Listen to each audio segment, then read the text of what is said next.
मात्र स्मरण, उसका मात्र मंत्र जाप, उसका मात्र नाम जाप हमारे जीवन को सुख प्रदान कर देता है।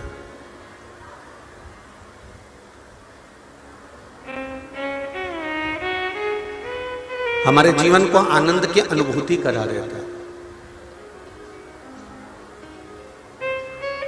आस्था चैनल के माध्यम से, फेसबुक यूट्यूब के माध्यम से जितने भी श्रोता भाई बहन इस पावन कथा को, तर्पण शिव महापुराण की कथा को सुन रहे हैं और जिस जीव के निमित्तार्थ सुन रहे हो,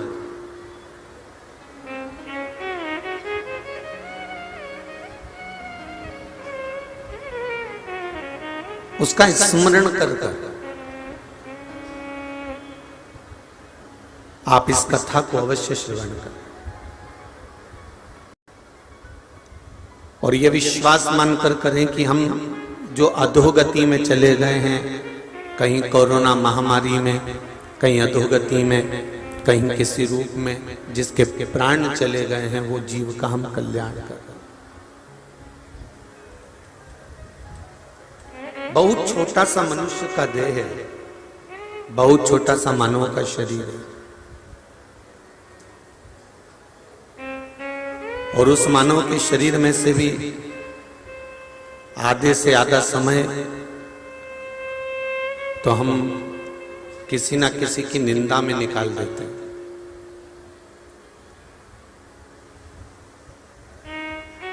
थोड़ा बहुत समय मिलता है तो हम कहीं उसको व्यर्थ में गंवा देते हैं। पर शिव महापुराण की कथा कहती है, अगर हमने आधा व्यर्थ में गंवा दिया, निंदा में गंवा दिया, काम लोभ आसक्ति वासना तृष्णा मोह इनमें गंवा दिया, शिव पुराण कह रही है जितना बचा है उसमें से थोड़ा भी अगर हम भगवत स्मरण में लगा दें तो ये निश्चित है कि फिर किसी के पिंड की या किसी के तर्पण की हमको जरूरत नहीं पड़ेगी। ये निश्चित है कि जीव का कल्याण स्वतः हो जाए। भगवान शिव की कथा कर रहे हैं। आप संसार में कितना भी अच्छा, कितना भी ज्ञान प्राप्त कर लो, कितना भी धन प्राप्त कर लो, कितना भी वैभव प्राप्त कर लो, कितनी भी सत्ता प्राप्त कर लो, कितना भी आनंद आप प्राप्त कर लो, पर शिव महापुराण की कथा कहती है जब तक आप शंकर के चरणारविंद की भक्ति प्राप्त नहीं करते तब तक इस भव सागर से तर नहीं सकते। ये निश्चित है। इसे तरने का तरीका ही शिव कथा। ब्राह्मण का कर्म है शास्त्र पढ़ना, शास्त्र सुनाना।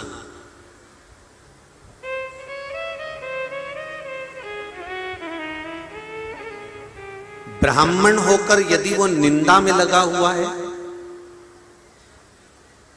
ब्राह्मण होकर यदि वो बेकार कर्म में लगा हुआ है, ब्राह्मण होकर यदि वो अपने कृत्य से, अपने कर्म से वंचित रह गया तो इस जन्म में भले वो ब्राह्मण बनकर पैदा हो गया पर अगले जन्म में वो ब्राह्मण बन नहीं सकता। फिर उसकी गति बिगड़ जाती है। फिर वो ना जाने कितनी 84 लाख योनियों में, गरुड़ पुराण उठाकर देखेंगे तो गरुड़ पुराण में लिखा हुआ है, आप जरा स्मरण करेंगे कि ब्राह्मण का कर्म क्या है और वो उस कर्म से अगर वंचित हो जाता है तो उसकी गति कितनी बुरी होती है।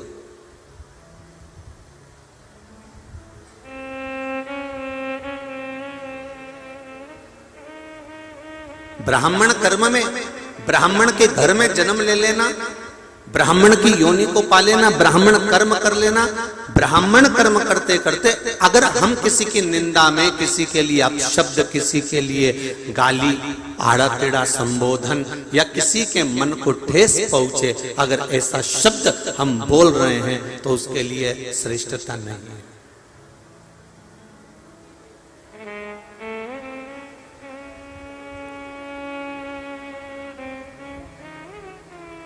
जब किसी के प्राण छूटते हैं ना जितने लोग आस्था पे सुन रहे हैं जरा ध्यान दीजिएगा, और जितने फेसबुक यूट्यूब पर सुन रहे हैं, और जितने अशोक नगर की इस न्यू मंडी प्रागण्य में बैठकर कथा को सुन रहे हैं वो भी ध्यान रखना। जब किसी के प्राण छूटते हैं तो लोटे के ऊपर 13वें के दिन 12वें के दिन एक गीता जी, एक गौमुखी माला, बोलो रे अशोक नगर की जीजियों, सही है कि गलत है? एक गौमुखी माला, लोटा, गीता जी, जनेऊ, उसके अंदर लोटे के अंदर थोड़ा सा गंगा का जल, एक कुसा का आसन, गीता, चंदन की मुठिया, ये किसी के मरने के बाद दी जाती है।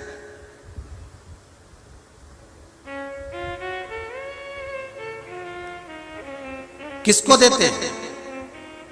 जो 12 ब्राह्मण, जो 13 ब्राह्मण जो हमारे घर में भोजन करने के लिए आए हैं, किसी के जाने के बाद, किसी के प्राण छूटने के बाद, जो ब्राह्मण को हम भोजन करा रहे हैं उनको हमने गीता जी दी, उनको हमने गौमुखी माला दी, उनको हमने चंदन की मुठिया दी, उनको हमने एक लोटा दिया, हमने उनको एक आसन दिया, हमने एक उनको यज्ञोपवीत दिया।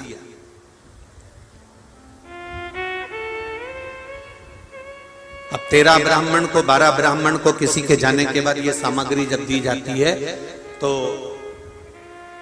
किसी ब्राह्मण से पूछना कि ये सामान प्रत्येक मरने वाले के बाद ये 12 ब्राह्मण को या 13 ब्राह्मण को ये क्यों दिया जाता है, जिसको पद कहते हैं, ये क्यों देते हैं, इसका कारण क्या है, किस लिए देते हैं? अगर आप ब्राह्मण देवता से पूछेंगे तो वो कहेगा कि जिसके घर का मृत्यु के बाद का हमने अन्न भाग ग्रहण करा है 12वें का या 13वें का हमने भोजन ग्रहण करा है, उस भोजन को ग्रहण करने के बाद ये माला, ये गीता हमको इसलिए दी गई है कि जिसका हमने भोजन ग्रहण करा है कम से कम उसकी 51,000 गायत्री का जाप करेंगे, तब जाकर हमने जो भोजन ग्रहण करा है वो भोजन हमारे शरीर में पच पाएगा और उस जीव को तर पाएगा। उस जीव को मोक्ष तब मिलेगा जब इस आसन पर बैठकर इस माला को जपकर हम भगवत स्मरण करें, हम गीता का स्मरण करें या हम गायत्री करें। पर जितने ब्राह्मण 12वें का भोजन करने के बाद जाते हैं, 13वें का भोजन करने के बाद जाते हैं, उनसे निवेदन करूंगा कि कितनी देर बैठकर हम माला जप पाते हैं, कितनी देर बैठकर हम गायत्री का स्मरण कर पाते हैं, कितनी देर बैठकर हम गीता का स्मरण कर पाते हैं, कितनी देर बैठकर हम भगवत चर्चा कर पाते हैं, कितनी देर बैठकर हम भगवत नाम ले पाते हैं, कितनी देर।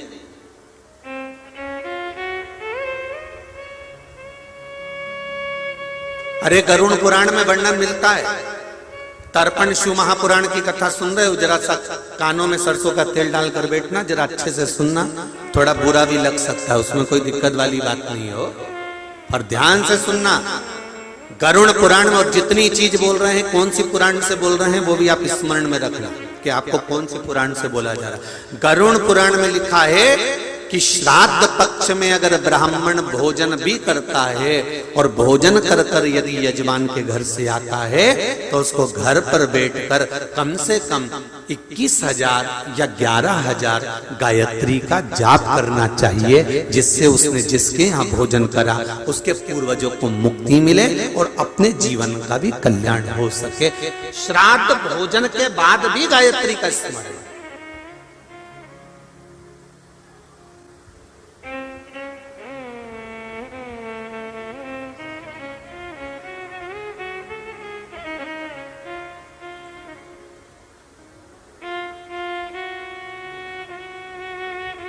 हम कितनी गायत्री कर रहे हैं, हम कितना भजन कर रहे हैं, हम कितना मंत्र जाप कर रहे हैं, हम कितना स्मरण कर रहे हैं।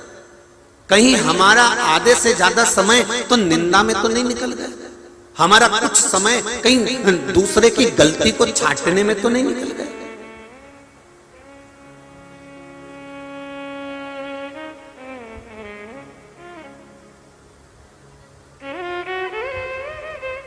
गौतम बुद्ध से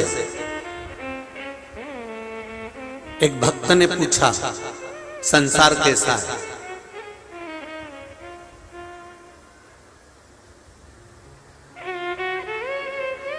गौतम बुद्ध से एक भक्त ने पूछा संसार कैसा है, तो गौतम बुद्ध ने एक सफेद कागज बुलवाया, एक शीट बिल्कुल व्हाइट कलर की एकदम सफेद शीट को बुलवाया, और गौतम बुद्ध ने एक डंडी को तोड़कर उस डंडी में से काजल की एक बिंदी छोटी, बिल्कुल छोटी, उस सफेद शीट पर, उस सफेद कागज पर लगा।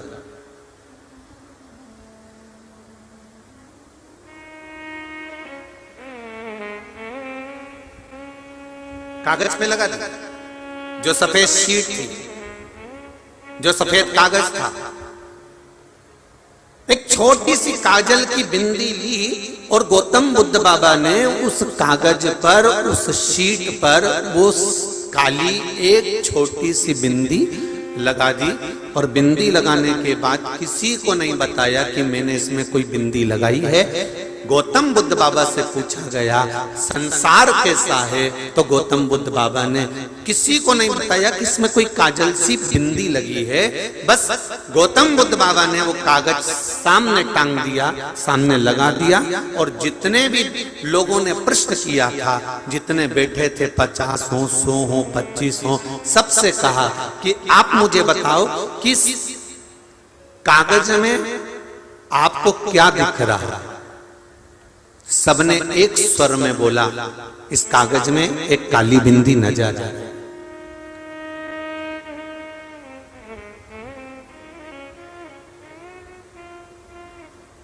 इस कागज में हमको एक काली बिंदी नजर आ रही है। गौतम बुद्ध बाबा ने कहा, बस ये संसार है। इतना बड़ा कोरा कागज था, उस कोरे कागज को सबने देखा, पर सबने एक ही बात कही कि काली बिंदी नजर आ रही है, पर किसी को वो सफेद कागज या कोरा कागज नजर नहीं आता।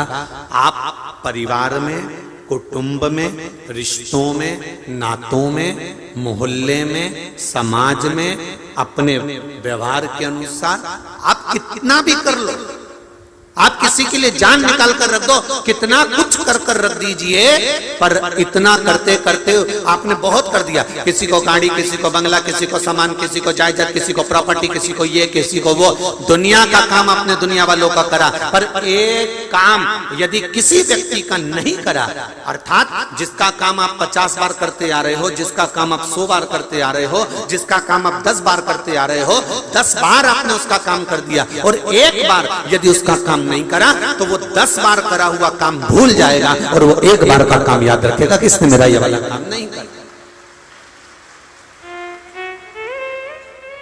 ये संसार सागर, ये संसार सागर का वर्णन गौतम बुद्ध कर रहे हैं। गौतम बुद्ध ने कहा यह संसार सागर है कि कोरा कागज किसी को नहीं दिख रहा, पर एक छोटी सी काजल की जो टिपकी है, एक काजल की बिंदी है, वो बिंदी सबको नजर आ रही है, पर कोरा कागज किसी को नहीं दिख रहा, कोरा कागज किसी को नजर नहीं।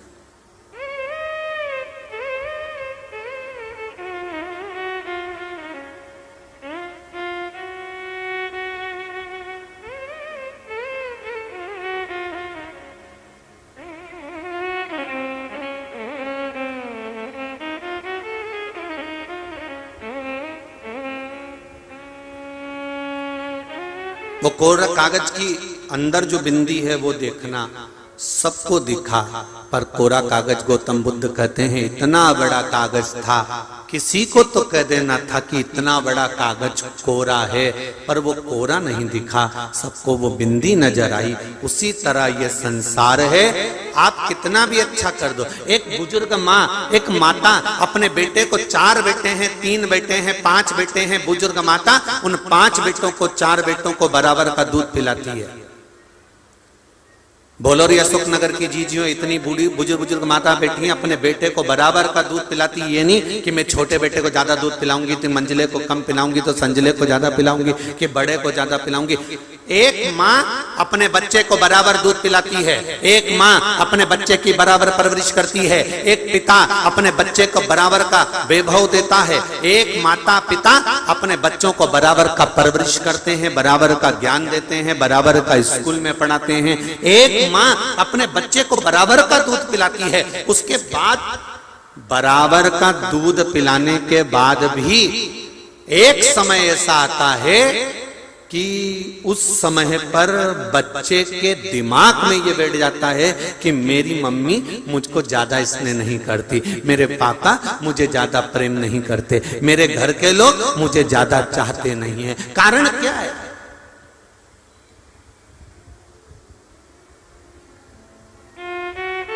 और बच्चों में भेद नहीं होता, भाई भाई में कभी भेद नहीं होता साहब। भाइयों में तो इतना प्रेम होता है कि एक के लिए एक अपनी जान निकाल के रख दे। दिक्कत भाइयों में नहीं होती, दिक्कत तो जो ये जगदम्बा होना आती है ना, त्रिवेणी संगम, ये जब एकाग्रित होती है ना तब दिक्कत चालू होती है। ये स्लो पॉइजन देती है। देख लो तुम्हारी मम्मी को, देख लो तुम्हारे पापा को, सब उन्हीं के लिए कर रहे हैं, तुम्हारे लिए कुछ नहीं करा उन्होंने, जिंदगी में कुछ नहीं करा, जिंदगी में कुछ नहीं करा। बस ये स्लो पॉइजन थोड़ा थोड़ा थोड़ा जो देना चालू करा चंद्र घंटा ने, और ये भेरू पे सिंदूर चढ़ गया। बस खत्म।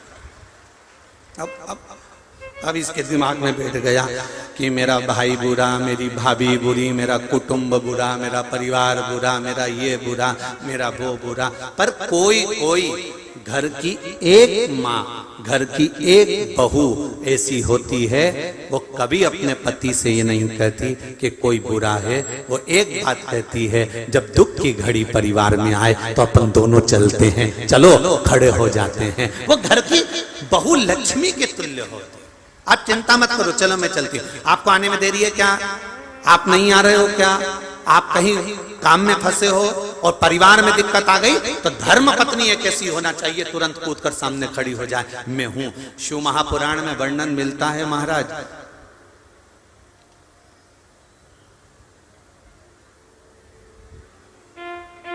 एक बार भगवान शंकर माता पार्वती को लेकर घूमने के लिए निकले थे।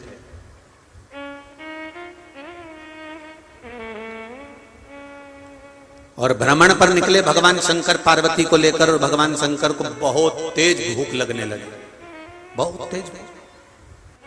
मेरा ओघड़दानी, मेरा शिव, मेरा त्रिकालदर्शी, मेरा कैलाशी, मेरा अविनाशी, मेरा शिव, मेरा शंकर। भ्रमण के लिए निकले हैं पार्वती जी के साथ, और शिव जी को बहुत तेज भूख लग रही है, बहुत तेज भूख।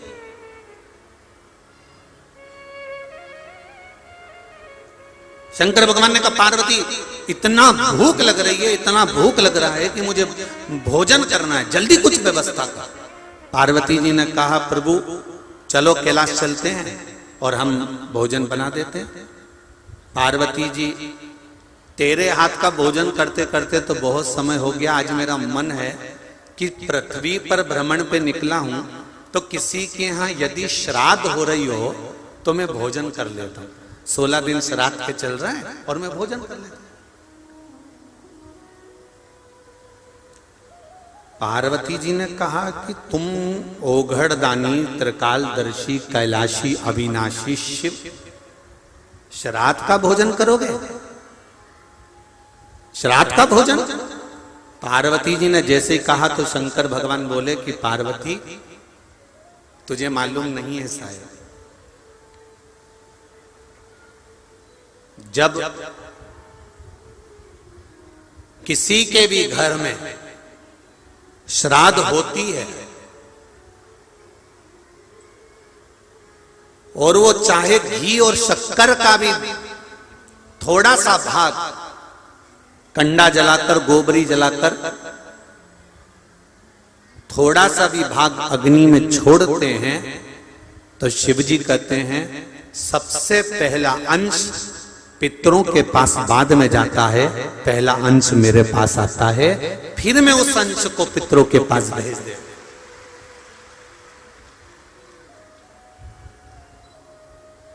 तर्पण शिव महापुराण की कथा सुनने वाले जरा ध्यान से सुनिएगा महाराज। पहले भी कथा में कहा 1 रुपए कमा रहे हो, 1.25 रुपए खर्च चल रहा है, घर में कोई बीमार बना हुआ है, घर में कोई तकलीफ आ रही है, कष्ट आ रहा है, तो केवल एक काम करना है कि हमें शंकर भगवान को 1 लोटा जल समर्पित करना। परंतु श्राद्ध पक्ष के अंतर्गत जैसे अन्य समय में 108 मनके की माला से हम जाप करते हैं, 108 बार भगवान का नाम लेते हैं, 108 बार हम भगवान का पूजन करते हैं, उसी तरह श्राद्ध पक्ष में जब हम शंकर भगवान पर 1 लोटा जल चढ़ाएं तो उसी जल को धीरे धीरे धीरे धीरे 27 बार भगवान शंकर को समर्पित करना चाहिए। कितनी बार? 27 या फिर 27 मनके की माला से जप करें।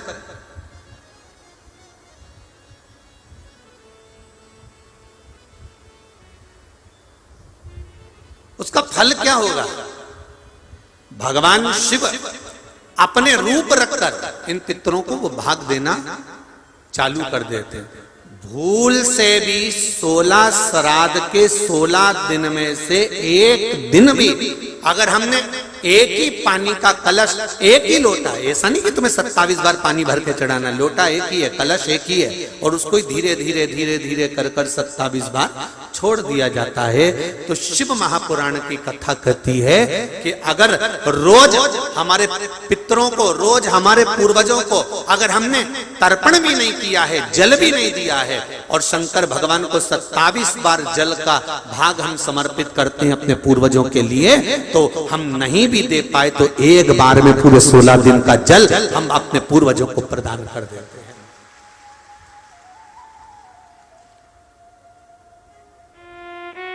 शिव जी कह रहे हैं मुझे भूख लगी और मेरा मन है कि पृथ्वी पर कहीं पर भी अगर श्राद्ध हो रहा होगा तो मैं भोजन कर लेता हूं। तो पार्वती जी ने कहा तुम कहां भोजन करने जाओगे? शंकर भगवान बोले अयोध्या में जाऊंगा, अयोध्या में जाऊं और अयोध्या में जाकर आज मैं भोजन ग्रहण करूंगा। क्यों? आज दशरथ जी के यहाँ पे श्राद्ध है, मैं जाता हूं।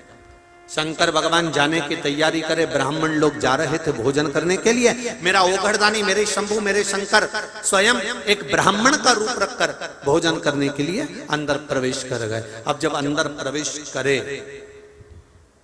जैसे ही अंदर प्रवेश करे, सब जितने ब्राह्मण थे सब भोजन करने के लिए बैठे। सबके लिए चांदी की थाली, स्वर्ण का कटोरा, सुंदर सुंदर पकवान आकर रखा है।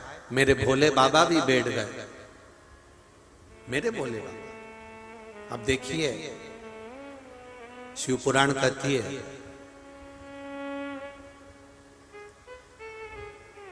यदि श्राद्ध का भोजन, श्राद्ध पक्ष के अंतर्गत जो भोजन बनाया जाता है वो भोजन घर की बहू अगर बनाती है, घर की मां अगर बनाती है, घर की नारी अगर भोजन बनाती है, तो आधा भाग जो ब्राह्मण ने भोजन किया है वो आधा भाग का भोजन तो जिस ससुराल पक्ष में बेटी भोजन बना रही है उसके ससुराल के भाग को प्राप्त होता है, और आधा भोजन का फल बेटी के मायके वाले को प्राप्त हो जाता है कि उसने भोजन करा।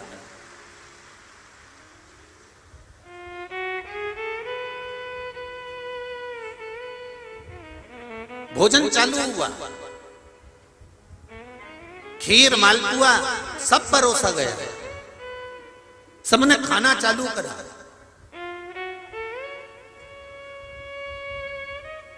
थोड़ी थोड़ी देर में ब्राह्मण भोजन कर कर उठना चालू कर दिए, पर मेरे देव अधिदेव महादेव जो जम के बैठे उठे नहीं।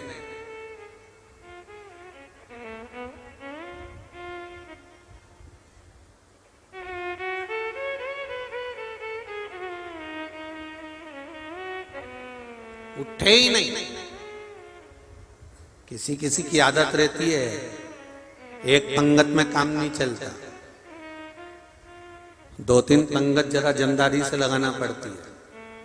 और अभी अभी तो यह बफेट चल गया। पहले के समय में तो पत्ते की पत्तल आती थी और उस पत्तल के पत्ते का ही दोना बनता था। बोलो री जी सही है गलत है? पत्ते का ही दोना। और वो दोने को भी टिकाने के लिए जब पंगत में जाते थे तो जेब में 2-4 पत्थर रख के लेके जाते थे कि रायते का दोना नहीं लुढ़क जाए। तो उस दोने को भी संभालने के लिए 2-3 पत्थर जेब में होते थे। जब रोटी खाने कहीं जाते थे, पंगत जिनने कहीं जाते थे शादी ब्याह में या कहीं नुक्ता मुक्ता में, तो जेब में पत्थर लेके जाते थे कि दोना रखेंगे। और साथ में अभी अभी तो ये सब कुछ ले जाना नहीं पड़ता। पहले तो प्लास्टिक का इतना बड़ा गिलास भी जेब में भर के लेके जाना पड़ता था कि पानी भी पीना पड़ेगा। और दोने को रखते, आसपास में पत्थर टिका देते और फिर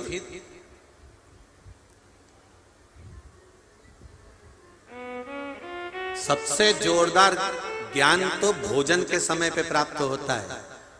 जैसा करोगे वैसा भरोगे। भोजन के समय पे कैसे प्राप्त होता है? 2 दोस्त और दोनों में मित्रता खूब, और दोनों चतुर, और दोनों साथी में गए एक ही जगह। अब इन्हें चतुरता क्या करेंगे कि पहले तू बैठ जा, मैं परस देता हूं, फिर मैं बैठ जाऊं जब तू परस देना। और इतने चतुर दोस्त कि खास खास आइटम ही लेके आते हैं।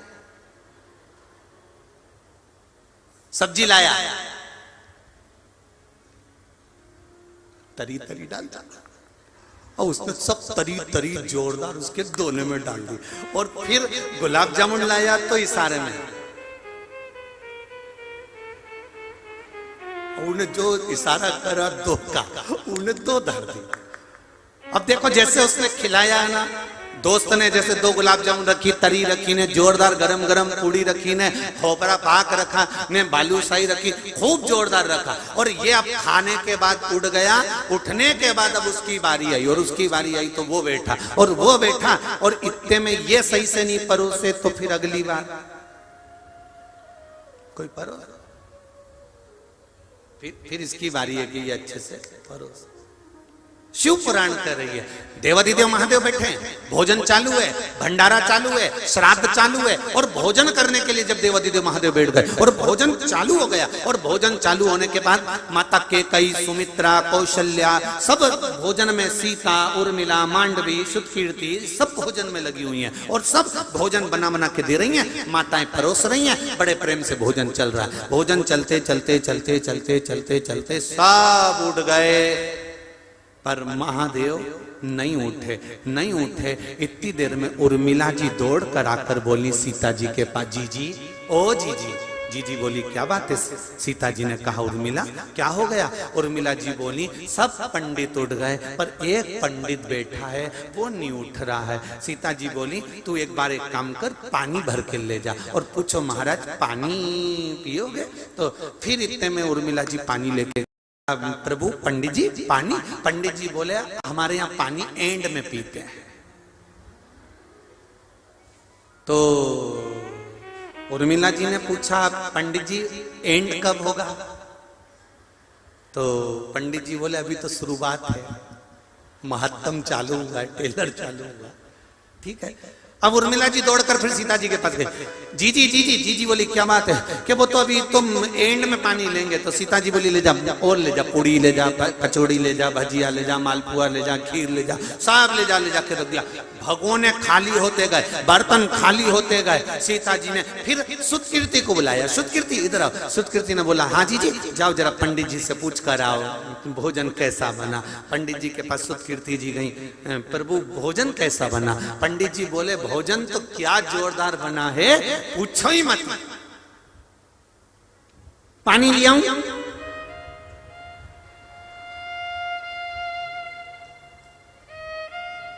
शंकर जी बोले एंड में लेंगे, आखिर में।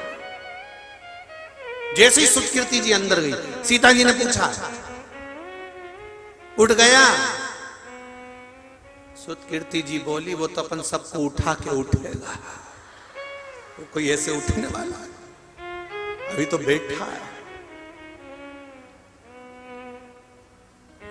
कैकई मैया आ गई। कैकई जी ने पूछा, सीता तुम्हारे सिर पर पसीने की बूंद जमी हुई है, श्राद्ध चल रहा है ससुर का, और तुम्हारे सिर पर पसीने की बूंद, कोई दिक्कत है क्या? नहीं मां, एक ब्राह्मण भोजन करने बैठा है। कैकई बोली वो तो सब ब्राह्मणों के साथ बैठा था। हाँ मां, 5 बार की पंगत उठ गई पर अभी तक वो नहीं उठा।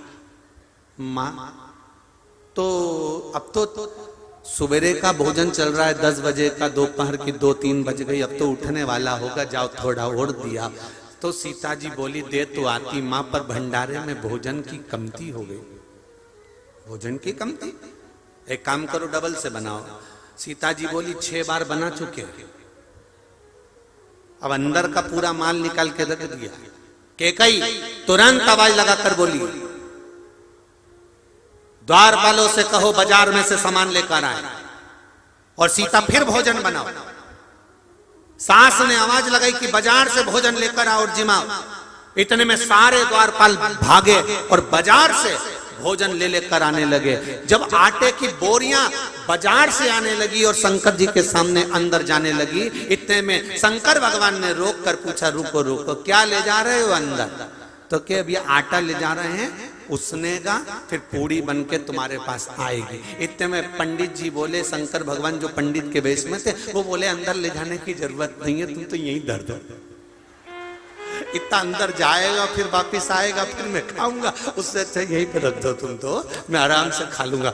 आटे की बोरी रख दी, बेसन की बोरी रख दी, मैदे की बोरी, रवे की बोरी, घी तेल शक्कर सब ला के रख दिया और भोलेनाथ जी खाना चालू कर दिया। खाते गए खाते गए खाते गए खाते गए, उठे नहीं। इतने में सीता जी की आंख में जल भर गई। कौशल्या जी ने पूछा, जानकी तुम रो रही हो? आज ससुर जी की यहाँ का श्राद्ध है और घर की बहू रोए, ये अच्छी बात नहीं है, तुम क्यों रो रही हो, क्या हुआ तुमको? इतने में सीता जी बोली, मां एक पंडित भोजन करने बैठा है तो उठ नहीं रहा, पानी का पूछो। सीता जी बोली, अब की बार मैं ही जाती। सीता जी हाथ में जल लेकर पहुंची। ब्राह्मण देवता, अगर आपका आधा हो गया हो तो पानी थोड़ा सा पी लीजिए। इतने में ब्राह्मण देवता बोले, आधा तो होने दो, जब आधा होगा मैं पी लूंगा। सीता जी ने मन में सोचा, भी तो आधा ही नहीं हुआ और अपन तो एंड की तैयारी में बैठे। सीता जी रोती रोती आंख में जल भरकर भगवान राम जी के पास पहुंचे। राम जी महाराज तो बड़े मस्ती में बैठे हुए थे। तुरंत सीता जी को कहा, जानकी भोजन ब्राह्मण जिम के चले गए? सीता जी बोली, सब चले गए, एक ही बैठा है, उठ नहीं रहा, तो उसको अच्छे से जिमाओ। सीता जी बोली, सारा सामान जिमा दिया, भंडार का सामान जिमा दिया, सूखा जितना रखा था वो जिमा दिया, दुकानों पे से लाकर अंदर तो आया ही नहीं, बाहर निपटा गया। तो राम जी बोले फिर? सीता जी बोली, अब आप बताओ क्या करें? राम जी बोले, पहले मुझे देखने दो कि भोजन करने बैठा कौन है। मेरे राम जी जो जाकर झरोके में से झांके, झांकते से पहचान गए कि आज मेरे महादेव अकेले नहीं 33 कोटि देवी देवताओं को अपने अंदर बिठाकर भोजन कर। आज मेरे महादेव 33 कोटि देवताओं को अंदर बिठाकर भोजन कर रहे हैं। तब सीता जी को आवाज लगाकर कहा, अब तू मत जा, जो ज्यादा एक्शन मारे ना तो कुछ मत करो, जो पार्टी में ज्यादा इतराए उसकी पत्नी को लाके खड़ा कर दो, फिर देखो बापड़े को। तुरंत चुप, साइलेंट, फिर हंसेगा भी नहीं, और हंसेगा भी तो उतना ही उसको देखकर, इससे ज्यादा हंसेगा भी नहीं।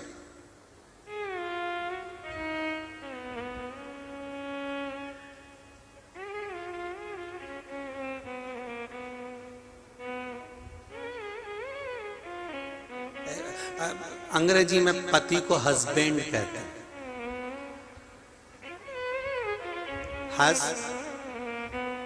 बैंड। वो बैंड गलत हो गया, पहले था हंस बैंड, हंसने पे बैंड है, और वो बैंड लगा दिया गया। अब शिव जी को देखकर राम जी ने कहा तू टेंशन मत ले सीता, रुक जा, अब तो रुक जरा, मैं अभी आमंत्रित करता हूं। और भगवान राम ने मां जगत जननी जगदम्बा माता पार्वती का आह्वान किया, हे मां पधारो, स्वामी भोजन कर रहे हैं, और माता के बिना भोजन हो जाए ये श्रेष्ठता नहीं है। पार्वती जी ने कहा मेरे स्वामी, हाँ मेरे स्वामी। 3 ऐसे हैं जिनका नाम बार बार नहीं लिया जाता। पहला, एक सौभाग्यवती नारी अर्धांगिनी पत्नी अपने पति का नाम बार बार अगर लेती है तो तिल भर उसकी उम्र घटती है और उसके शरीर में रोग प्रारंभ होता है, गर्ग संहिता में वर्णन है। दूसरा, घर की मां ज्येष्ठ पुत्र का नाम बार बार लेती है तो वो ज्येष्ठ पुत्र को जीवन में दुख बहुत झेलना पड़ता है। ज्येष्ठ पुत्र घर का बड़ा पुत्र, हाँ अगर घर में बड़ी बेटी है और उसके बाद पुत्र है तो वो ज्येष्ठ नहीं कहलाएगा। बड़ी बेटी है तो बेटी का नाम मां बार बार ले सकती है, पर ज्येष्ठ पुत्र, जितने भी आस्था चैनल पर कथा सुन रहे हो, जितने फेसबुक यूट्यूब पर कथा सुन रहे हो, आप अपने घर के बड़े व्यक्ति को देखना, उसके घर की मां अगर बड़े बेटे का नाम बार बार लेकर पुकारेगी, कृष्ण राम कुछ भी जो उसका नाम है, हरि किशन जय नारायण जो नाम है उसका, उसको मां बार बार लेकर पुकारेगी। ज्येष्ठ पुत्र का नाम जब मां बार बार लेकर पुकारती है तो ज्येष्ठ पुत्र को 3 तकलीफों से गुजरना ही पड़ता है। एक तन दुखी, दूसरा मन दुखी, तीसरा धन दुखी। या तो वो तन से कष्ट में होगा, या मन से कष्ट में होगा, या धन से कष्ट में होगा। उसका जीवन थोड़ा ना थोड़ा संघर्ष में निकलेगा।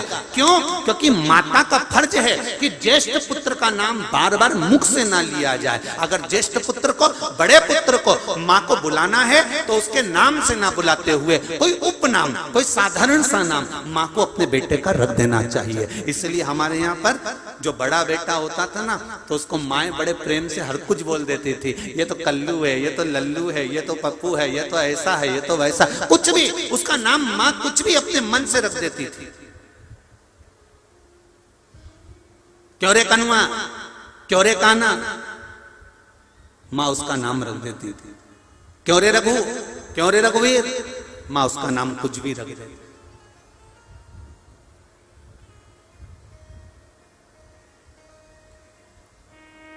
पहला, सौभाग्यवती नारी अपने पति का नाम लेती है, तिल भर उम्र घटती। दूसरा, मां अपने ज्येष्ठ पुत्र का नाम बार बार ना ले, उसका नाम परिवर्तित कर दे। ये मेरा लाला है, नाम कुछ भी हो, ये लाला है, ये कान्हा है, उसका नाम चेंज कर दे, बदल दे। बोलते समय बार बार अगर ज्येष्ठ पुत्र का आप भी देखना, ये शास्त्रों के जो सुख हैं आप अपने घर में देख सकते हैं। आप अपने घर में अनुभव करना, जो घर का बड़ा बेटा है और माँ उसका नाम, जो उसका नाम है उसी को माँ बार बार लेकर पुकारती है, तो जो बड़का घर का बड़ा बेटा होता है, ज्येष्ठ पुत्र होता है, उसको थोड़ा ना थोड़ा कष्ट सहन करना ही पड़ता है। तीसरे नंबर पर है गुरु का नाम।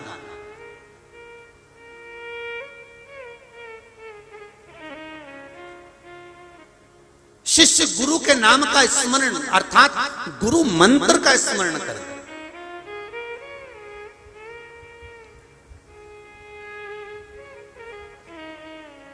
बार बार आप बोल सकते हो ये हमारे गुरुजी हैं, ये हमारे गुरुजी हैं, साहब वो अशोक नगर में रहते हैं, साहब वो गुना में रहते हैं, साहब वो शिवपुरी में रहते हैं, साहब वो वहां रहते हैं। आप कह सकते हो ये हमारे गुरुजी हैं, उस मठ में रहते हैं, वो हमारे गुरुजी हैं। आदमी पहचान जाएगा। क्या नाम लेना गुरु का जरूरी है?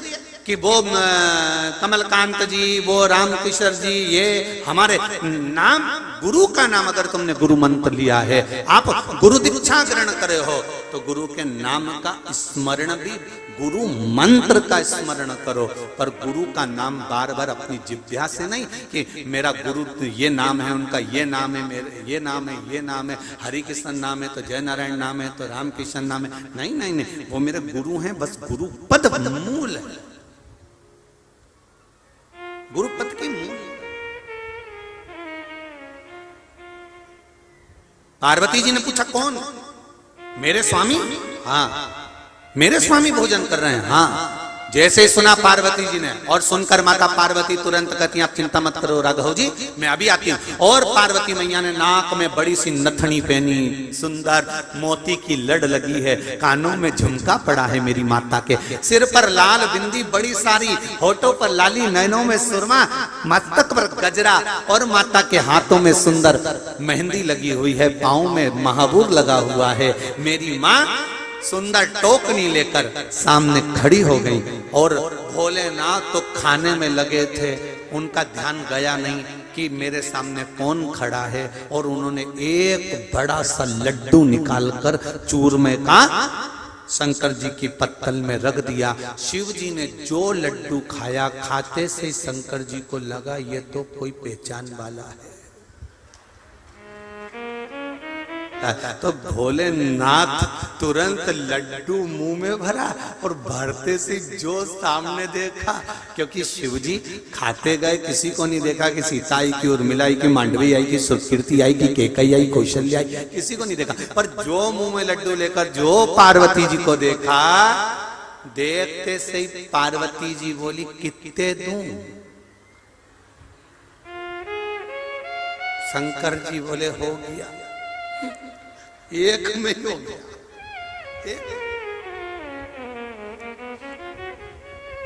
पतियों की आदत है, अकेले अगर पार्टी में गए हैं तो कम से कम 2-2.5 घंटा सूरमा जैसे घूमेंगे, और अगर इनके साथ में जगत जननी गई है, फिर देखना थोड़ी देर खाना खाने के बाद बोलेंगे चले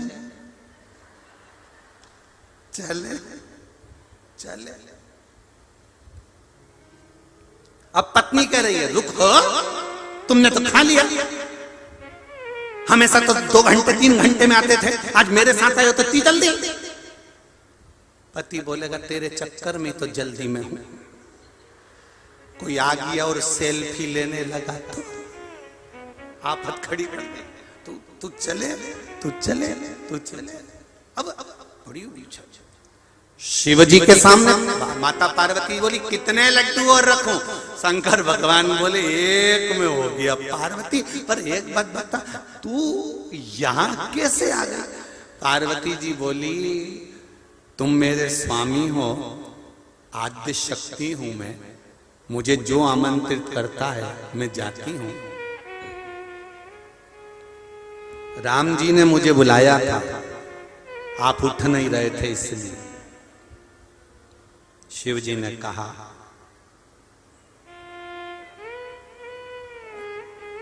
आपने मुझे अन्नपूर्णा बनकर भोजन दिया, श्राद्ध में अन्नपूर्णा बनकर भोजन दिया है, बुलाओ राम सीता को। राम सीता आए, शंकर भगवान ने वर दिया, सुनो सीता, सुनो जानकी मां, श्राद्ध पक्ष में जिसके घर में भोजन बनता है, पूरे 16 दिन में से अगर एक दिन भी कोई श्राद्ध का भोजन किसी के घर में बनेगा, वर्ष भर उसके घर में कभी अन्नपूर्णा की कमी नहीं आएगी। ये मेरा वर है।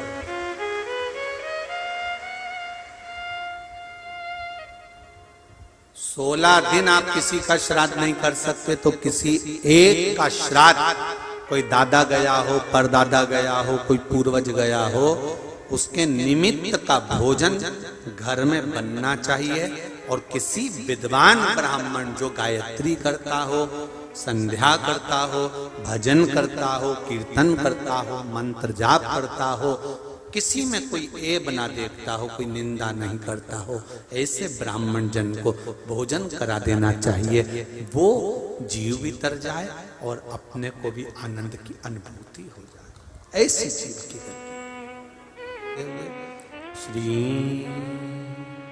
शिवाय नमस्तुभ्यं,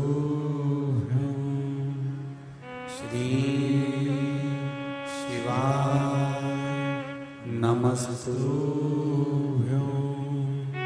श्री शिवाय नमस्तुभ्यं,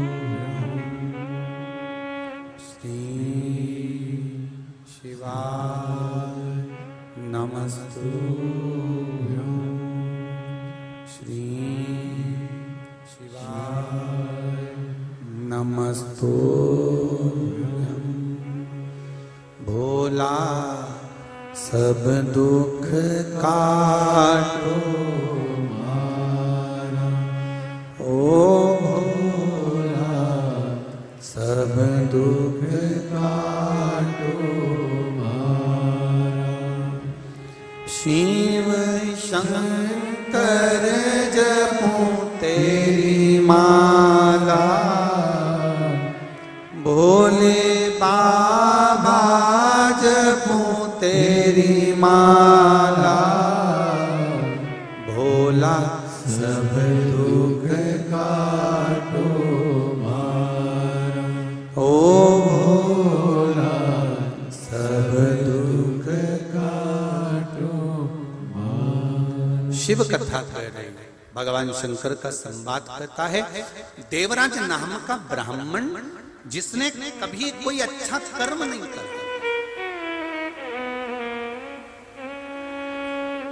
ब्राह्मण का कर्म है शास्त्र पढ़ना, शास्त्र सुनाना, वैश्य का कर्म है धन एकत्रित करना, क्षत्रिय का कर्म है रक्षा करना, शूद्र का कर्म है सेवा करना। ये चारों ने अपने अपने कर्म के अनुसार अपने आनंद को बांटा।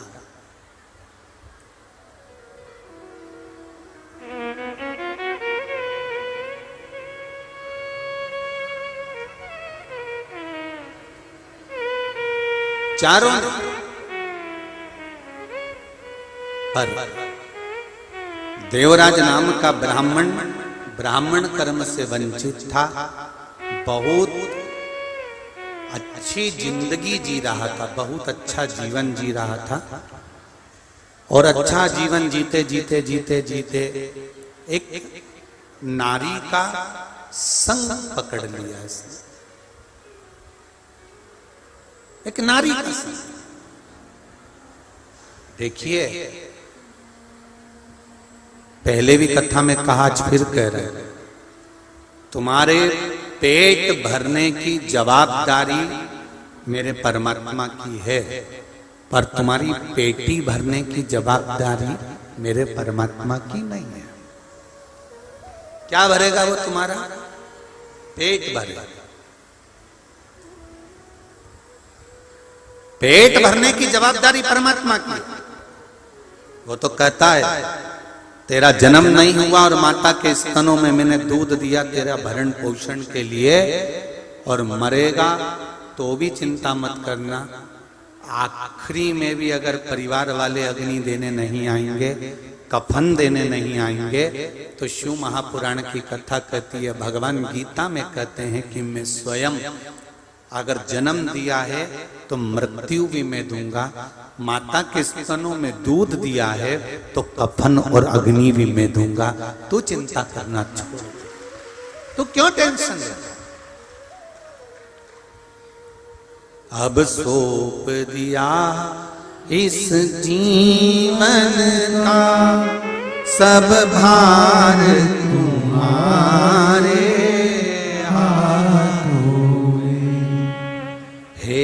हार तुम्हारे हाथों में और जीत तुम्हारे हाथों में। अगर जन्म मैंने दिया तो मृत्यु में दूं। जब सारी दुनिया से हार जाओ, सारी दुनिया के आगे हाथ जोड़ जोड़ कर थक जाओ, शिव महापुराण की कथा कहती है, फिर अंतिम बिंदु है मेरा शिव, मेरा ईश्वर, मेरा भगवान। आप अपने परिवार में और परमार्थ का काम सत्कर्म करते रहिए, देने में कमी नहीं आई। जिस कुएं में पानी भरा ही रहता है, वो कुएं में एक दिन बदबू आने लगती है। जिस कुएं से पानी निकलता रहता है, उसमें दूसरा पानी आता रहता है। धन संपदा भगवान दे तो उसको सत्कर्म में लगाने का प्रयास करो, आता रहे, कमी नहीं पड़े। सत्कर्म की ओर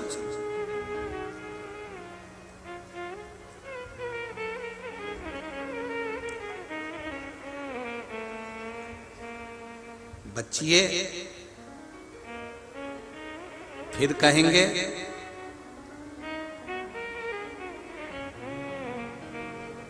धन होगा, जेब में अगर मोबाइल है, गले में चेन पड़ी है, तुम्हारे पास में धन रखा हुआ है, धन होगा तो चोर की दृष्टि जरूर होगी। सुंदरता यदि आपकी है तो लुच्चों की दृष्टि जरूर होगी, और यदि भीतर शिव भरा है तो महादेव की दृष्टि जरूर होगी। ये निश्चित है, ये निश्चितता है आपके जीवन।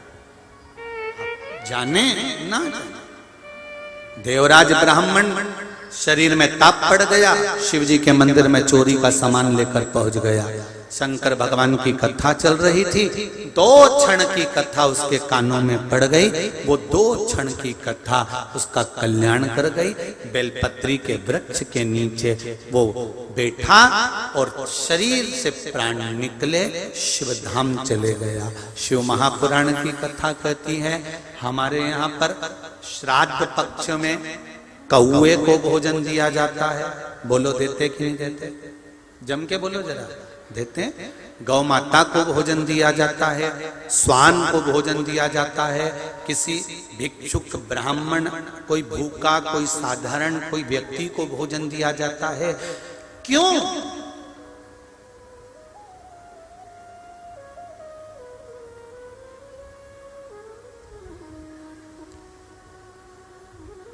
केवल श्राद्ध, इसके पीछे साइंस का ये नहीं कि केवल ब्राह्मण अपनी मर्जी से इसको बोल दिया कि कौए को भोजन देना चाहिए, गौ माता को भोजन देना चाहिए, स्वान को भोजन देना चाहिए, विद्वत ब्राह्मण जन को भोजन देना चाहिए। केवल ब्राह्मण ने या हमारे शास्त्रों ने केवल किसी के पक्ष की बात नहीं लिखी, इसके पीछे साइंस का रीजन भी है। आप अंदाजा लगाइए, कौआ श्राद्ध पक्ष में जो भोजन करता है, कौआ श्राद्ध पक्ष में अगर थोड़ा सा मीठे का भोजन करता है तो कौआ श्राद्ध के भोजन को खाने के बाद, मीठे भोजन को खाने के बाद पीपल के वृक्ष पर बैठता है।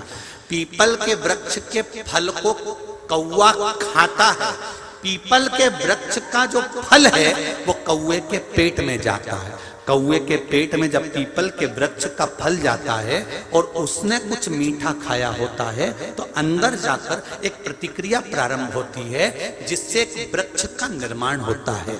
ये पीपल का वृक्ष कहीं से उगता नहीं है। कौआ उड़कर पीपल के फल को खाने के बाद, श्राद्ध का मीठा भोजन खाने के बाद उदर में एक प्रतिक्रिया से एक बीज उत्पन्न हो जाता है। कौआ पेड़ पर बैठे, कौआ दीवाल पर बैठे, कौआ रेत पर बैठे, कौआ जहां जाकर बैठे और वो विष्ठा करता है, गंदगी करता है, तो उसके अंदर जो खीर, मीठे का भोजन और पीपल का जो फल खाया था उसका भाग उसके पेट के अंदर जो बीज उत्पन्न करता है, वो जहां जाकर गंदगी करता है, विष्ठा करता है, वहीं पर पीपल का पेड़ उगना प्रारंभ हो जाता है। पीपल के वृक्ष का निर्माण कौआ कर देता है। साइंस का रीजन है कि कौवे को भोजन क्यों कराना चाहिए। आप ऐसे मत कराओ तो ऐसे तो कराओ कि कौवे को निवाला देना चाहिए, काग्रास देना चाहिए, कौवे को भोजन देना चाहिए। क्यों? क्योंकि कौवा जितना खीर ग्रहण करेगा, जितना खीर का भाग उसके उदर में जाएगा, तो उसको ठंडक चाहिएगी, ठंडक चाहिएगी तो पेड़ पर जाएगा, पेड़ पर जाएगा तो पीपल के पेड़ पर बैठेगा, उसका फल भोजन को पचाने के लिए खाएगा, खाएगा तो विष्ठा करेगा, और विष्ठा करेगा तो पीपल का पेड़ जन्म लेगा। आप अगर वृक्ष नहीं लगा सकते तो आपने जो खीर खिलाई है उस खीर से भी पीपल के वृक्ष का निर्माण हो जाता है, प्रकृति का सुंदरता बन जाता है। इसके पीछे तो साइंस। आप ना खिलाए, इस भाव से तो खिला सकते।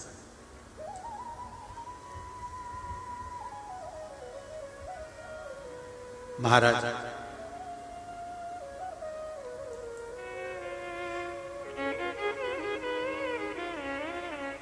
कितना सुंदर लिखा है, शिव महापुराण के अंतर्गत आता है।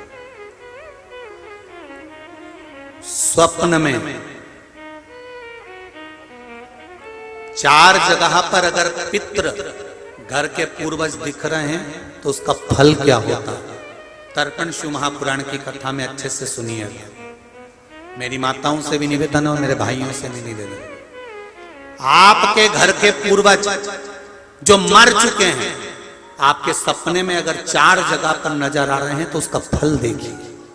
पहला, अगर आप सोए हो और आपके पितृ, आपके पूर्वज जो मर चुके हैं वो आपके सिर के पास खड़े हुए दिख रहे हैं तो डरना मती, बल्कि भगवान को धन्यवाद देना कि आज मेरे पितृ मेरे सिर के पास मेरे पूर्वज खड़े हुए हैं। कारण जब सिर के पास स्वप्न में मरा हुआ व्यक्ति नजर आता है, जो मर चुका है, जो पितरों में चला गया, जो बहुत साल हो गए हुए और वो हमारे सिर के पास खड़े हुए स्वप्न में दिख रहे हैं, तो समझ लेना कोई खुशखबरी घर में बहुत अच्छी आने वाली है। दूसरा, वही पितृ, वही पूर्वज जो मरे हुए हैं, जो चले गए हैं, वो हमारे पांव के पास अगर नजर आ रहे हैं तो समझो कि घर में कोई तकलीफ आने वाली, उसका स्मरण। तीसरा, यदि थोड़ी सी देर के लिए हमारे पितृ या हमारे पूर्वज जो मरे गए हैं वो हमें थोड़ी सी देर के लिए दिखे और अचानक ओझल हो गए, समझ लेना कि कोई क्षण भर की समस्या हमारे सामने आएगी, उससे हमें घबराना नहीं है। और चौथा, किसी पेड़ पर या घर के अंदर, घर के बाहर नहीं, घर के अंदर या किसी वृक्ष पर हमारे पूर्वजों को हमने स्वप्न में देखा है तो समझ लेना कि हमारी उन्नति की सीढ़ी बढ़ने वाली है, कोई अच्छा काम हमारी ओर होने। अब कई लोग कहते हैं हमारे को पितृ दिख रहे हैं, हमारे मरे हुए दादाजी दादी जी वो मर गए तो हमको दिख रहे हैं। गुरुजी कैसा होता है? शिव महापुराण की कथा कहती है, गर्ग संहिता कहती है, स्कंद पुराण कहती है। आप ध्यान तो दो कि पूर्वज पितृ कभी बुरे नहीं होते, कभी बुरे नहीं।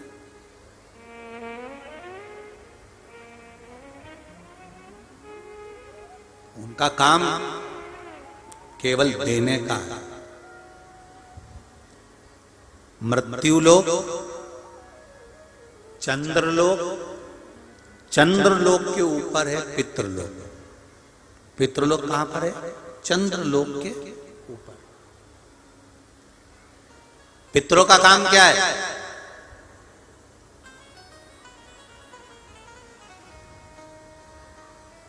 पितरों का कर्म है क्या?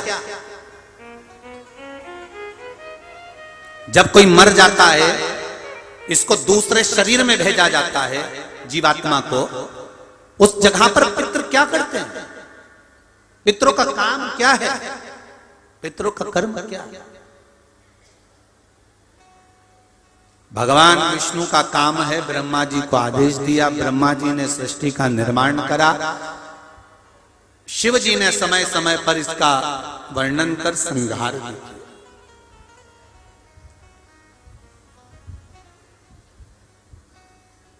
पितरों का कर्म क्या है? पितरों का सबसे बड़ा कर्म है जिस समय पर ये जीवात्मा दूसरे शरीर में दी जाती है, उस समय पर पितृ खड़े होकर अपने कुल के उस जीव का निर्माण करवाते हैं और उसको शरीर दिलवाते हैं। अगर कोई हाथ से, पैर से, आंख से, कान से, शरीर से कोई विकलांग अगर जन्म लेता है, माता के गर्भ से कोई बच्चा जन्म लिया, उसका पाँव ठीक नहीं है, उसका हाथ ठीक नहीं है, उसका कान ठीक नहीं, चेहरा ठीक नहीं, आंख ठीक नहीं, मुंह ठीक नहीं, तो ये कोई दूसरा नहीं करता, ये हमारे पितृ करते हैं। जब वो निर्माण करवाते हैं तो देखते हैं कि पूर्व समय में इसने क्या कर्म करा है, तो इसको शरीर कैसा मिलना चाहिए, शरीर का स्मरण कैसा होना चाहिए। एक जरा सी गलती गांधारी से हो गई थी और वो गांधारी को भोगना पड़ा था, छोटी सी गलती। पूर्व समय में गांधारी सबसे सुंदर, पूर्व समय में गांधारी सबसे सुंदर नारी थी, बहुत सुंदर। उसकी सुंदरता का बखान जगह जगह पर चलता था।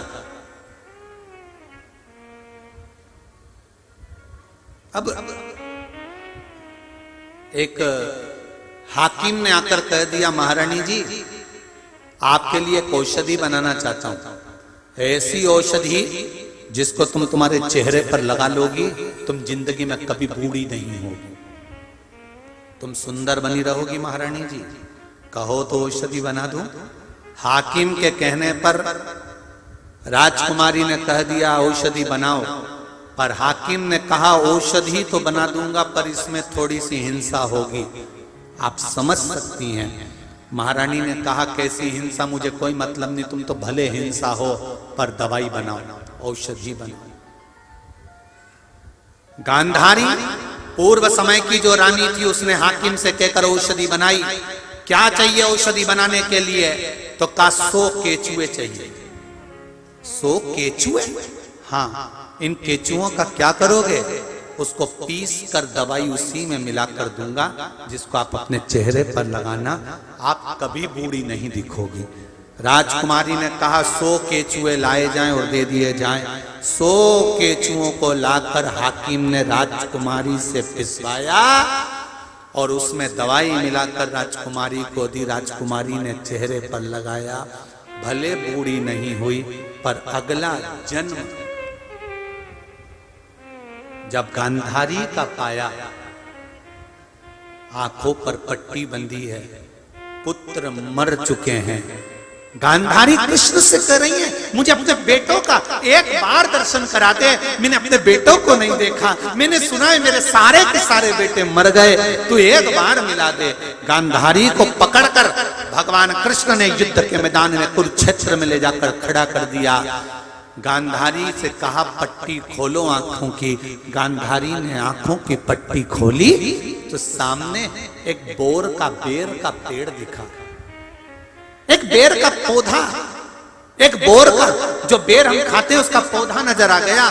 और पौधा दिखते से ही तुरंत गांधारी ने बेर तोड़ना चाहे, पर बेर तो ऊंचे लगे थे। गांधारी ने एक शव को उठाया, दूसरे शव को उठाया, तीसरे शव को उठाया, शवों का ढेर लगाया। गांधारी उस पर चढ़ गई और बेर तोड़कर खाने लगी। खाने के बाद गांधारी को याद आया कि मुझे तो अपने बेटों से मिलना है जो मर गए। कृष्ण से कहा कान्हा मेरे बेटे कहाँ हैं? कृष्ण कहते हैं गांधारी काकी, जो आपके पांव के नीचे मसले जा रहे हैं ये आपके बेटे ही हैं। गांधारी कहती है मेरे बेटों की ये दशा कैसे हो गई?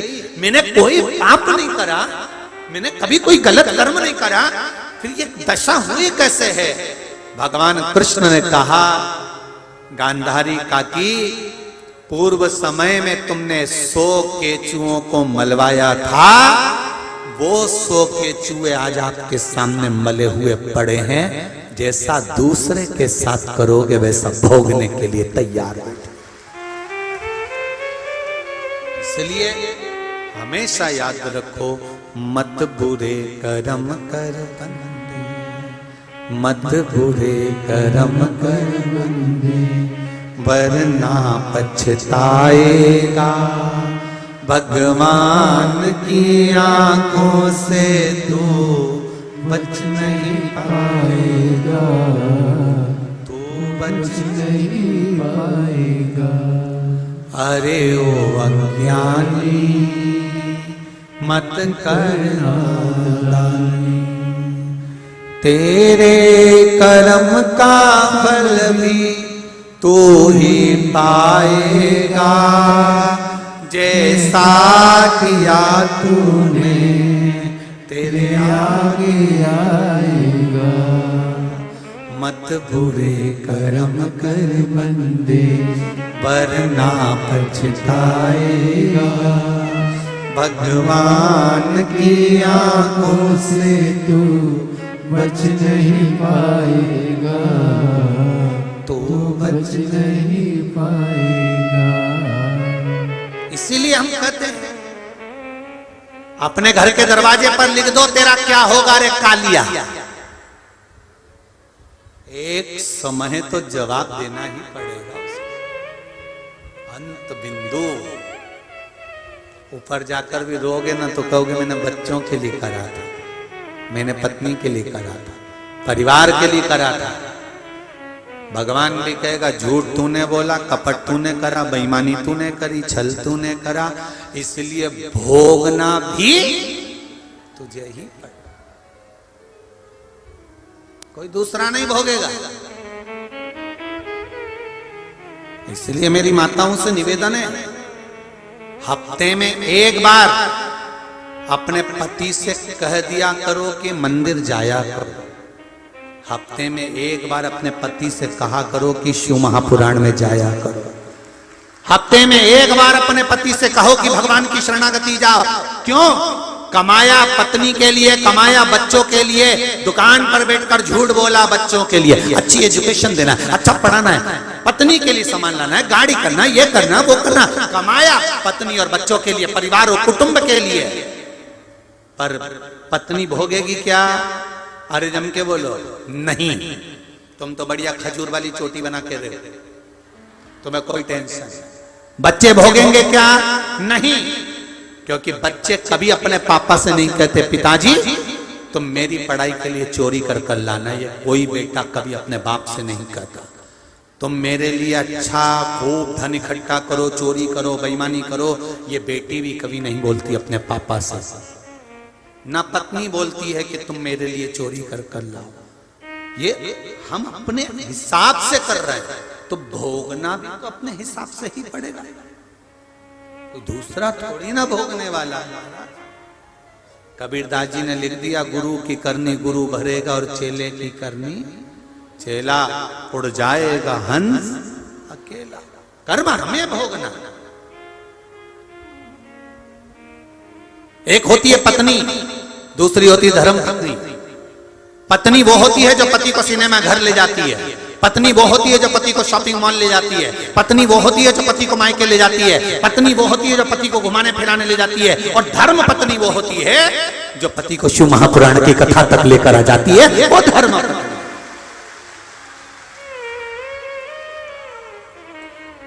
धर्म के पथ पर जो लेकर जा रहा हो, धर्म के मार्ग पर जो लेकर जा रहा हो, और ये तुम्हें करना पड़ेगा। स्वामी सुनो, क्या हो रहा है? मेरे कमर में दर्द है, शंकर जी को एक लोटा जल चढ़ाया, वहीं पे आचमन कर आया, वहीं से एक बेलपत्री खाया है। क्या होगा बेलपत्री खाने से? अरे तो खाने में अपना क्या जा रहा है, खाओ तो क्या दिक्कत है?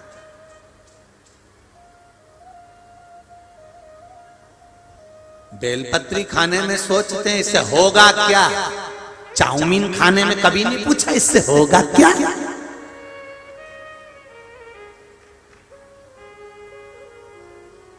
आड़ा टेढ़ा सामान खा गया, वहां नहीं पूछा ठेले पे, पानी बतासा खा लिया और वो पानी पतासे को हो रही खुजली, और यूं खुजाए, रुक जा, और प्लेट पकड़ा दी हाथ में, हाथ भी नहीं धोए, और फुल्की को फोड़ा।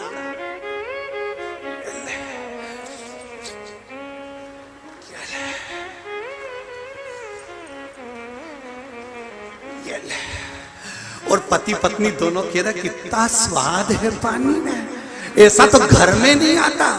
अब उनको क्या मालूम है एक्स्ट्रा सामान घर में नहीं डलता, उनके कौन समझा, ये सारा एक्स्ट्रा सामान बाहर डलता, घर में तो अच्छा बनता है, इसीलिए तुमको स्वाद नहीं आता, तुम्हारी आदत पड़ गई एक्स्ट्रा सामान की। और कह रहे बहुत अच्छा पानी पतासा, बहुत जोरदार पानी पूरी थी, थोड़ा पानी और पिला दो। तो उसने कहा पूरा ही पी जा तुम तो।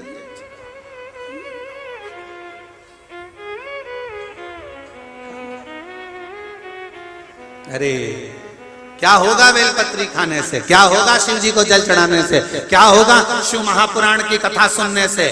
ये विश्वास कहता है, जितने लोग यहां बैठकर सुन रहे हो और जितने आस्था चैनल और फेसबुक पर सुन रहे हो, दिल से सुनना, 3 महीने बाद मिलकर बताएंगे कि होता क्या है। शिव महापुराण की कथा मात्र श्रवण करने से मिलेगा क्या? आप दिल से सुनो, उसको कहकर सुनो, भोलेनाथ दया करना, मैं तेरे भरोसे, दिल से कहकर उससे स्मरण कर कर सुनो। महाराज देवराज नाम का ब्राह्मण अंत में गया तो बेलपत्री के पेड़ के नीचे उसके प्राण छूटे चला गया। सोच में पड़ गया मेरे जैसा पापी दुनिया में नहीं होगा, पर मुझे कैलाश धाम क्यों मिल गया? मालूम पड़ा इसकी माता 1 लोटा जल शिव जी को जल चढ़ाती थी और ये बेलपत्री के वृक्ष के नीचे मरा है। सनातन हिंदू धर्म में आज भी नियम है, मुर्दे को जब अर्थी पर बांध कर ले जाते हैं तो शमशान के पहले थोड़ा उसको नीचे उतार देते हैं। बोलो रे सही है कि गलत है? थोड़ा रोक देते हैं, विश्राम देते हैं मुर्दे को, अर्थी को। बच्चों ने पूछा यहां अर्थी को क्यों रोका, यहां मुर्दे को क्यों उतारा? तो कहा यहां विश्राम देना पड़ता है। बच्चों को यह नहीं बताया कि मुर्दे को विश्राम क्यों दिया जाता है, बच्चों को यह नहीं बताया कि अर्थी को क्यों उतारा जाता है, क्योंकि हमने शिव महापुराण में वर्णन मिलता है कि देवराज नाम का ब्राह्मण बेलपत्री के पेड़ के नीचे प्राणों को त्यागा था तो उसको कैलाश धाम मिल गया था। शमशान ले जाने से पहले मुर्दे को एक पेड़ के नीचे इसलिए रोका जाता है, वो पेड़ किसी और का नहीं होता, वो वृक्ष बेलपत्री का होना चाहिए जिसके नीचे मुर्दे को रखा जाए तो इसको कैलाश धाम मिल जाए। कितना भी पापी हो, बस हमने बच्चों से कह दिया विश्राम देते हैं, मुर्दे को रोकते, पर यह नहीं कहा कि विश्राम कहां देना है, किस जगह पर देना है। जिंदगी में एक अच्छा काम जरूर करना, कुछ करा कि नहीं करा पर एक काम अच्छा करना, जहां से मुर्दे शमशान के लिए जाते हो, जहां से मुर्दे शमशान के लिए जाते हैं, हम शमशान में नहीं करे क्योंकि शमशान में मुर्दे सब दूर घूमते नहीं है, पर रोड से तो जाते हैं। जिस रोड से शमशान का जो मार्ग है उस शमशान के मार्ग में बन सके तो जिंदगी में एक बेलपत्री का वृक्ष अवश्य लगाना, जिससे कोई मुर्दा भी निकल कर जाए तो वो तर जाए। एक बेलपत्री का वृक्ष, और वृक्ष ऐसे मत लगाना जैसे आज के लोग लगाते हैं, वृक्षारोपण करना है। 14 दिन तक वृक्ष रहता है, इसके बाद रोपण ही रोपण रहता है, वृक्ष गायब हो जाता है। इतने से पौधे लाए 50 रुपया के, वो लगाए, मालूम पड़े कोई ने पानी दिया नहीं दिया और सारे वृक्ष चले गए। ऐसा वृक्षारोपण नहीं चाहिए। वृक्षारोपण ऐसा करना, वृक्षारोपण करने से पहले सुन लो, बेलपत्री के पौधे को घर में लेकर आओ, उसको पालो, बड़ा करो, बड़ा कर कर फिर उसका जब पौधा तुम्हारी हाइट जितना हो जाए, तुम्हारे रूप जितना हो जाए 5-6 फीट का, तब उसको शंकर जी के मंदिर में लेकर जाओ, उस बेलपत्री से शिव जी का स्मरण कराओ, उन दोनों की पूजन करो, फिर उस बेलपत्री के पौधे को जब बड़ा हो गया, पाल पोस के तुमने बड़ा कर लिया, बच्चे की तरह, बेटी की तरह, फिर उसका कन्यादान जैसे करते हैं ऐसा ले जाकर उस वृक्ष को कहीं अच्छी जगह पर लगा दो, इसको वृक्षारोपण कहते हैं। ये नहीं कि इतना सा लाके लगा दिया और उसको बकरी खा गई। आज लगाया, कल गायब हो गया, पूछा क्यों रे, कल यहाँ पेड़ लगाया था, कहाँ गया, तो क्या बकरी चराने वाला आया था, तो पेड़ ले गया, बकरी खा गई, पेड़ गायब नहीं। एक वृक्ष को लगाओ पर उसको पाल पोस कर बड़ा कर लगाओ। बेलपत्री का एक वृक्ष, एक पत्ता बेलपत्री का बहुत बल रखता है।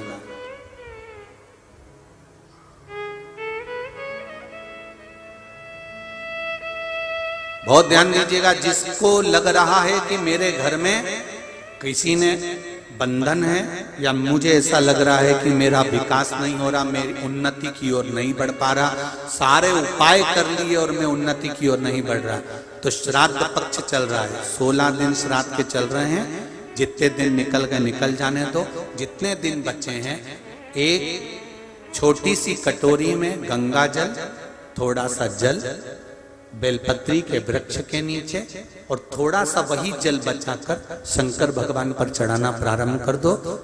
ये 16 दिन निकलेंगे, आपको खुद नवरात्रि में अंतर मालूम पड़ जाएगा कि उन्नति की ओर बढ़ना प्रारंभ करा कि नहीं करा।